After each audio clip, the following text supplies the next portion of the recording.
وَمِنَ النَّاسِ مَن يَشْرِي نَفْسَهُ ابْتِغَاءَ مَرْضَاتِ اللَّهِ وَاللَّهُ رَءُوفٌ بِالْعِبَادِ۔ اور لوگوں میں سے بعض وہ ہے جو اللہ کی رضامندی تلاش کرنے کے لیے اپنی جان بیچ دیتے ہیں، اور اللہ بندوں پر بے حد نرمی کرنے والا ہے۔ سورہ بقرہ آیت نمبر 207 ہے۔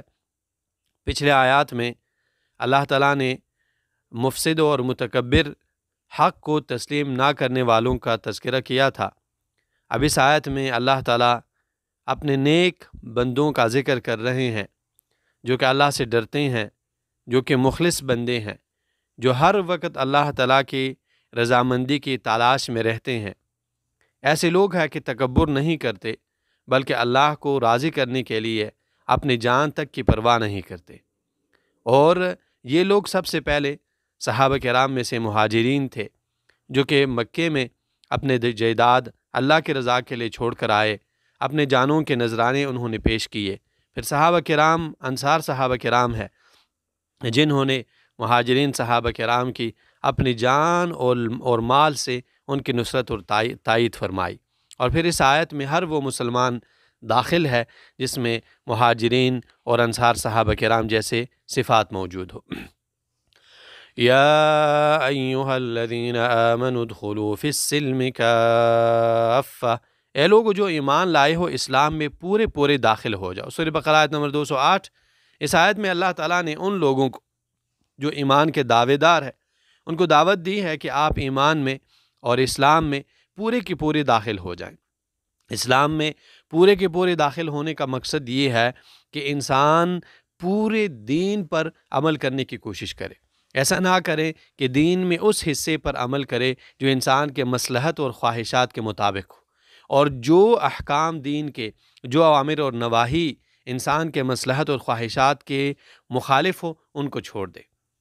اسی طرح اس میں یہ بھی داخل ہے کہ انسان پورے دین میں تب ہی داخل ہو سکتا ہے جب انسان رسم رواج، بدعات، خرافات، ان ساری چیزوں کو چھوڑ دے اور دین اسلام پر صحیح طریقے سے عمل کرے، تبھی انسان صحیح دین میں داخل ہو سکتا ہے، پورے دین میں داخل ہو سکتا ہے۔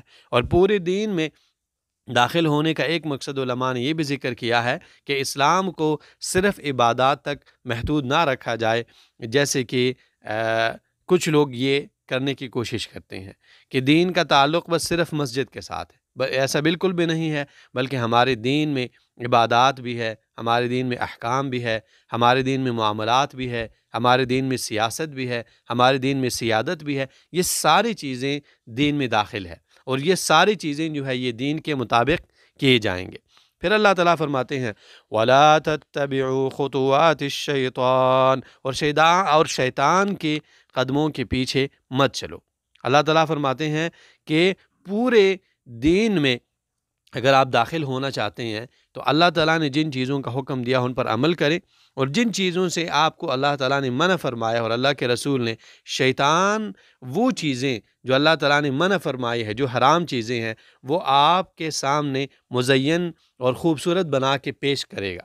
بدعات کو، رسم اور رواج کو، اللہ اور اس کے رسول کے مخالفت کو، حرام کردہ چیزوں کو شیطان اچھے انداز میں اور اچھے لباس میں آپ کے سامنے پیش کرے گا۔ اللہ فرماتے ہیں وَلَا تَتَّبِعُوا خُطُوَاتِ الشَّيْطَانِ، تو آپ نے شیطان کے قدموں کی پیروی نہیں کرنی۔ آگے اللہ تعالیٰ فرماتے ہیں إِنَّهُ لَكُمْ عَدُوٌّ مُّبِينٌ، یقیناً وہ تمہارا کھلا دشمن ہے، اس کی دشمنی بالکل واضح ہے، تو اس وجہ سے آپ نے شیطان کی پیروی نہیں کرنی۔ فَإِن زَلَلْتُم مِّن بَعْدِ مَا جَاءَتْكُمُ الْبَيِّنَاتُ فَاعْلَمُوا أَنَّ اللَّهَ عَزِيزٌ حَكِيمٌ، پھر اگر اس کے بعد پھسل جاؤ کہ تمہارے پاس واضح دلیلیں آ چکی ہے تو جان لو کہ بے شک اللہ سب پر غالب، کمال حکمت والا ہے۔ سورہ بقرہ آیت نمبر 209۔ اس آیت میں اللہ تعالیٰ نے یہ بات ذکر کی ہے کہ دین اسلام کی حقانیت پر، قرآن کی حقانیت پر اور رسول اللہ صلی اللہ علیہ وسلم کی نبوت کی حقانیت پر واضح دلیلیں جو ہے دنیا والوں کے سامنے آ چکی ہے۔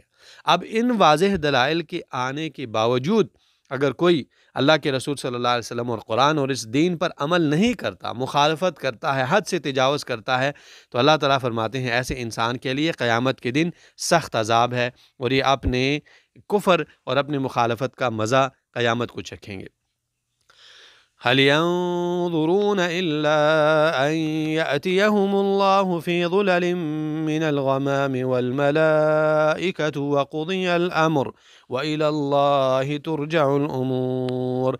وہ اس کے سوا کس چیز کا انتظار کر رہے ہیں کہ ان کے پاس اللہ بادل کے سائبانوں میں آ جائے اور فرشتے بھی اور کام تمام کر دیا جائے اور سب کام اللہ ہی کی طرف لوٹائے جاتے ہیں۔ سورہ بقرہ آیت نمبر 210 ہے، اور اس آیت میں اللہ تعالیٰ نے کچھ لوگوں کی صفات ذکر کی ہیں کہ کچھ لوگ ایسے ہوتے ہیں کہ دین پر اور رسالت پر، نبوت پر، قرآن کریم کی حقانیت پر دلیلیں اچھی طرح واضح ہو چکی ہوتی ہے، ان کو بات سمجھ آ چکی ہوتی ہے، لیکن اس کے باوجود وہ مزید معجزات کا مطالبہ کرتے ہیں۔ جیسے اللہ تعالیٰ نے قرآن میں سورہ فرقان اور دیگر صورتوں میں یہ بات ذکر کی ہے کہ مشرکین رسول اللہ صلی اللہ علیہ وسلم سے اپنے مرضی کے معجزات مانگ رہے تھے۔ اللہ تعالیٰ فرماتے ہیں کہ حق جو ہے واضح ہو چکا ہے، اس کے باوجود بھی اگر کوئی معجزات کا مطالبہ کرتا ہے تو یہ انسان اس چیز کا انتظار کرتا ہے کہ اللہ سبحانہ و تعالیٰ قیامت کے دن بادلوں کے سائبان میں آئے، فرشتے بھی آئے اور قیامت کا دن جو ہے وہ قائم ہو اور اللہ تعالیٰ جو ہے وہ فیصلہ کرے۔ تو اس آیت میں بھی اللہ تعالیٰ نے ان لوگوں کو ڈرایا ہے کہ جس دن قیامت جو ہے وہ شروع ہو جائے اور غیبی حقائق جو ہے وہ ظاہر ہونا شروع ہو جائیں، تب پھر کسی انسان کا ایمان اور اسلام اللہ تعالیٰ کے دربار میں قبول اور منظور نہیں ہے۔ تو اگر آپ لوگوں نے ایمان لانا ہے تو اس سے پہلے کہ قیامت کا دن شروع ہو جائے اور غیبی حقائق جو ہے وہ ظاہر ہو جائیں، آپ ایمان لے آئیں، کیونکہ اس کے بعد آپ کا ایمان کسی کام کا نہیں ہوگا۔ قرآن کریم سورہ انعام میں 158 میں اللہ تعالیٰ نے یہ بات ذکر کی ہے کہ وہ اس کے سوا کس چیز کا انتظار کر رہے ہیں کہ ان کے پاس فرشتے آئیں یا تیرا رب آئے یا تیرے رب کی کوئی نشانی آئے۔ پھر اللہ تعالیٰ فرماتے ہیں کہ یوم یأتی بعض آیات ربک لا ينفع نفس ایمانها لم تکن آمنت من قبل وکسبت فی ایمانها خیرا۔ یاد رکھیں کہ جس دن یہ بعض نشانیاں یعنی غیبی حقائق جب آئیں اور اللہ سبحانہ و تعالیٰ آئے تو پھر کسی بھی نفس کو ایمان لانا فائدہ مند نہیں ہوگا۔